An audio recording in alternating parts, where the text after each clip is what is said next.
বনকাশা গ্রামে কোরবানি প্রতিবারের মতো এবারও কোরবানি হচ্ছে।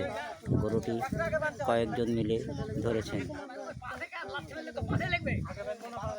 প্রতি বছরের মতো এবারও বনকাশা গ্রামে কোরবানি হচ্ছে। আল্লাহর নৈকট্য লাভের জন্য ত্যাগের জন্য কোরবানি করছে। পশু কোরবানির মাধ্যমে আল্লাহর রাজি খুশি পাওয়ার জন্য মানুষ কোরবানি ও ত্যাগ স্বীকার করছে।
তুমি পারাইছো না গো দাম পারবে না ধরনি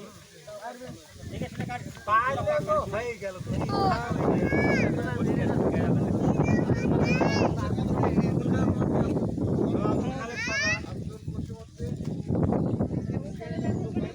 এতক্ষণ ধরে লিয়া